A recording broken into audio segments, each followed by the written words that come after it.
you're both professional composers. Is that correct?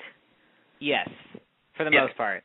And what are your music backgrounds like? Do you both have a history of composing film scores, or what are your backgrounds in music like?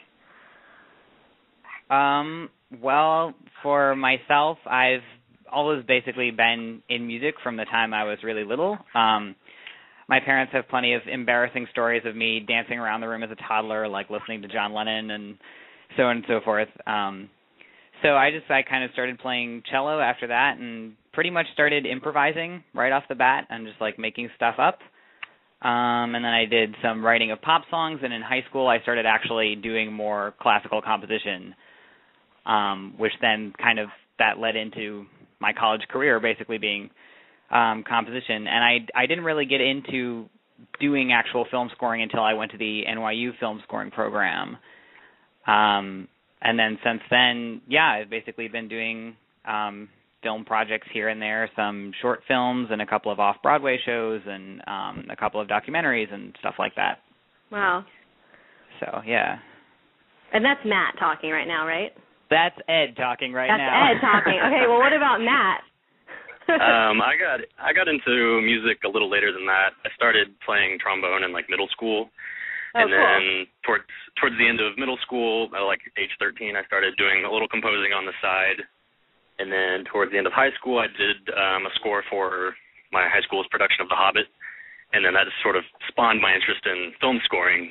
So I went to college I did a degree in classical composition, and then on to NYU for the film scoring program. And that's awesome that you did The Hobbit. That's really cool. Yeah. Yeah, it's sort of funny actually that Matt's big project before college was for The Hobbit, and my big project before college was that I did sort of similar to the Hunger Games actually. I did a musical piece based on the Lord of the Rings. Wow. That got played by some orchestras and stuff. So it was even before we knew each other, we were apparently kind of into the same things. Yeah.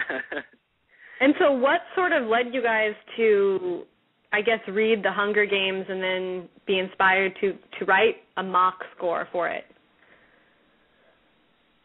Well, I was told, this is Matt, I was told my sister, she was reading The Hunger Games in one of her college classes, so she was like, you got to read this. So I did, and then I ended up reading all three of them within a week. So that kind of exploded. And then Ed found out that I liked The Hunger Games, and we just sort of decided to write some music. Of course, he had already started writing before I joined on, but that's kind of how that happened.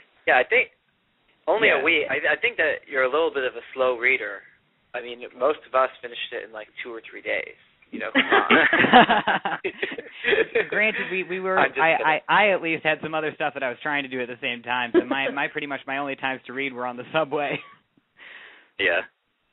But yeah, so I don't know. I mean, it was. I also read the book. They were recommended to me, and it just sort of jumped out at me right away. This would be a really interesting musical universe to create. It lends itself well, I think, to the sort of sound of film scores, but you still have an opportunity to try to create some really interesting new sounds because the universe is so unique. And I think Matt and I both kind of have this tendency of we're so used to thinking of music telling stories or helping to tell stories that sort of having music go through our heads a little bit, as it were, while reading The Hunger Games was just sort of natural. No, definitely. And I'm just wondering, do you have? We talked to Sam Cushion about this before on other episodes, but is there any chance that you would like to have a chance to compose the actual score to The Hunger Games, or is this mostly just for fun in your? I mean, if they want to offer it to us, Yeah.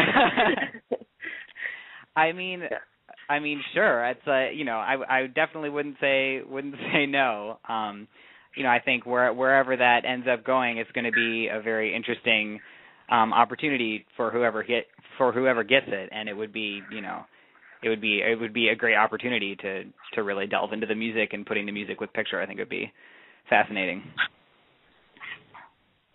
Yeah, they just really have to bowl you over with the contract would have to be right. It'd have to be enough money, enough vacation time, benefits, that sort of thing. Get you to do this kind of thing. No, I mean, I think that's really great. Yeah. No, go ahead. Sorry. Oh, I was just going to say, I don't know. For me, there's like never any vacation time. Vacation time is when you're like looking for your next gig. Part of the whole freelancing deal is you're like, oh yes, okay, I'm working on this film, and then you're working all the time, and you're hoping you remember to eat food occasionally, and then it's done. You're like, oh great, I can relax. Except I actually have to spend time looking for my next film. It's kind of an ongoing process. Well, the passion that you have, for writing, it's like work is vacation, right? That's really what it comes to. Oh yeah. When it I think for Matt and I both, like we've talked about this, when things get rolling, it's it's kind of a high of its own in a way, really. Definitely. I have one other question I want to ask, and then I want to let other people ask questions. I'm sure Sam Cushion probably has a question in there. This is my let you know, Sam. If you do, then I'm going to ask you to ask a question.